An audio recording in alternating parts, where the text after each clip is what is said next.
नमस्कार दोस्तों। आज के इस बेहद खास और डीप डाइव विश्लेषण में आप सभी का बहुत बहुत स्वागत है। देखिए, आज हम जिस विषय पर बात करने वाले हैं ना, वो सीधा आपसे और मुझसे जुड़ा है। राजनीतिक जवाबदेही और लीडरशिप की पारदर्शिता। और हाँ, ये पूरी चर्चा हम अपनी हिंदी भाषा में ही करेंगे। हम हाल ही में सामने आए कुछ प्रमुख वीडियोज और सोर्सेज का एकदम निष्पक्ष तरीके से विश्लेषण करेंगे, खासकर उन आलोचनाओं का जो गवर्नेंस, चुनाव के बाद की नीतियों और ट्रांसपेरेंसी को लेकर उठ रही हैं। हमारा मकसद यहाँ किसी का पक्ष लेना बिल्कुल नहीं है, बल्कि सिर्फ ये समझना है कि आखिर ये आलोचक कह क्या रहे हैं और उनके तर्क क्या हैं। तो चलिए बिना किसी देरी के सीधे मुद्दे पर आते हैं। आज के स्ट्रक्चर्ड एनालिसिस में हम जिन चीज़ों को कवर करेंगे वो हैं राजनीतिक जवाबदेही, चुनाव के बाद की नीतियां, जनता और नेताओं के बीच का फासला, लीडरशिप की मीडिया से दूरी, रिलीफ फंड्स की पारदर्शिता और आखिर में कुछ निष्कर्ष। तो आइए अपनी पहली थीम की तरफ बढ़ते हैं, राजनीतिक जवाबदेही। यहाँ हमारा पूरा फोकस सरकार की जिम्मेदारी को लेकर उठाए गए सवालों को समझने पर होगा। देखिए, हमारे पहले सोर्स से जो सबसे बड़ा आर्ग्यूमेंट निकल कर आता है ना, वो ये है कि क्या चुनाव जीतने के तुरंत बाद नेता आर्थिक बोझ जनता के कंधों पर डाल देते। आलोचकों का सीधा सीधा दावा है कि जब हाल ही में 5 राज्यों के चुनाव चल रहे थे, तब तक तो नेतृत्व ने जनता का बोझ उठाने का दावा किया, लेकिन जैसे ही चुनाव खत्म हुए और जीत पक्की हुई, सारा का सारा नेशनल बर्डन चुपचाप आम नागरिकों पर शिफ्ट कर दिया गया। क्या वाकई ऐसा होता है? यही उनकी सबसे बड़ी शिकायत है। और यही हमें हमारी दूसरी थीम पर ले जाता है, चुनाव के बाद की नीतियां। चलिए देखते हैं कि चुनाव के आसपास का ये पूरा टाइमलाइन आखिर कैसा दिखता है। अब जरा इस टाइमलाइन पर गौर कीजिए। आलोचक एक बहुत ही तीखा कॉन्ट्रास्ट दिखाते हैं। वो कहते हैं कि जब 5 राज्यों में चुनाव चल रहे थे, तब नैरेटिव ये था कि देश के भंडार पूरी तरह से भरे हुए हैं, कोई कमी नहीं है। लेकिन जैसे ही चुनाव खत्म हुए, कहानी पलट गई। सरकार का बोझ मानो शिफ्ट हो गया और चुनाव के तुरंत बाद निर्देश आने लगे कि पब्लिक को अब अपनी खपत कम करनी पड़ेगी। ये जो प्री इलेक्शन और पोस्ट इलेक्शन के नैरेटिव में बदलाव है ना, आलोचक इसी पर सबसे ज्यादा सवाल उठा रहे हैं। अब इस पॉइंट पर जो सबसे दिलचस्प बात है वो ये है कि जनता से आखिर किन किन चीजों का त्याग करने को कहा गया। आलोचकों के मुताबिक अचानक से अपीलें आने लगी कि पेट्रोल और डीजल का इस्तेमाल कम करो, गैस की खपत घटाओ, यहाँ तक कि खाने का तेल भी कम इस्तेमाल करो। और सबसे हैरानी वाली बात, सोर्सेज में ये दावा किया गया है कि लोगों से कहा गया कि वो 1 साल तक सोना खरीदना ही बंद कर दें, चाहे घर में शादी ही क्यों ना हो।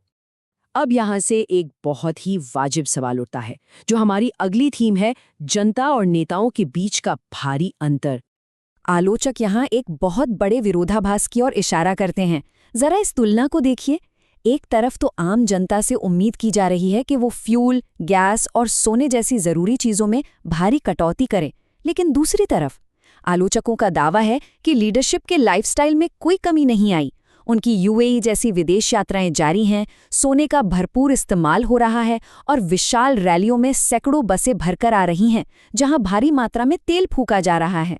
पब्लिक की इस बचत और नेताओं के इस रवैये के बीच का जो गैप है, आलोचक बस उसी को हाईलाइट कर रहे हैं।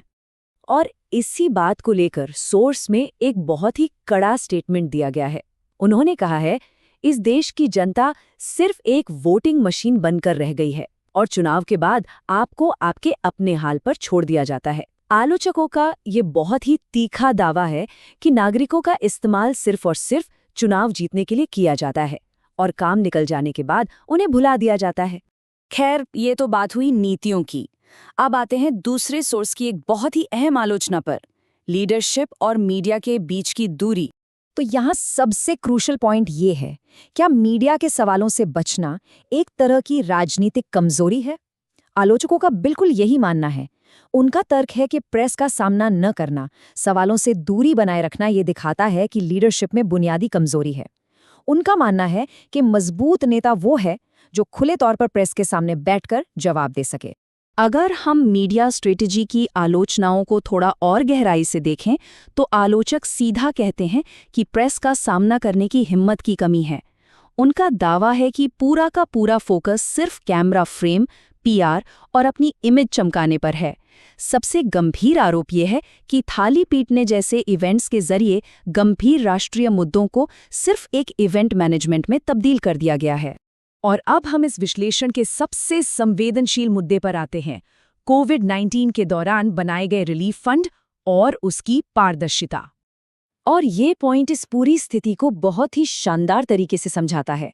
देखिए हुआ क्या, कोविड के टाइम पर जब लीडरशिप ने अपील की तो जनता ने उसे बहुत सीरियसली लिया। आम नागरिकों ने अपनी खून पसीने की कमाई से पीएमओ फंड में लाखों रुपए दान किए। लेकिन आलोचक कहते हैं कि इसके बाद क्या हुआ, इस भारी भरकम फंड का इस्तेमाल कहाँ हुआ, कैसे हुआ, इस पर कोई ट्रांसपेरेंट रिपोर्ट सामने नहीं आई। और इसी बात ने सवालों को जन्म दिया। सोर्स में जो आरोप लगाया गया है वो सच में बहुत ही कड़ा है। आलोचकों का सीधा कहना है कि फंड जुटाने के लिए जनता को इमोशनली मैनिपुलेट किया गया, और जब पैसे इकट्ठे हो गए तो देश को कोई वित्तीय रिपोर्ट या जवाबदेही नहीं दी गई। इसे वे जनता के भरोसे के साथ एक बड़ा धोखा बताते हैं। चलिए अब हम अपनी इस चर्चा को समेटते हैं और देखते हैं कि ये सारी बातें हमें किस दिशा में ले जाती हैं। इन नीतिगत बदलावों, मीडिया से दूरी और फंड की ट्रांसपेरेंसी के इन सभी दावों को देखने के बाद मैं आपको एक बहुत ही गहरे सवाल के साथ छोड़ना चाहता हूँ। जब चुनावी वादे खत्म हो जाते हैं और असली गवर्नेंस शुरू होती है, तो एक सच्चे लोकतंत्र में राजनीतिक जवाबदेही और पारदर्शिता को आखिर कैसे मापा जाना चाहिए? ये एक ऐसा सवाल है जिस पर हम सबको बिना किसी राजनीतिक पक्षपात के ठंडे दिमाग से विचार करने की जरूरत है। आज के इस डीप डाइव विश्लेषण में हमारे साथ जुड़ने के लिए आपका बहुत बहुत शुक्रिया। सीखते रहिए और सवाल पूछते रहिए।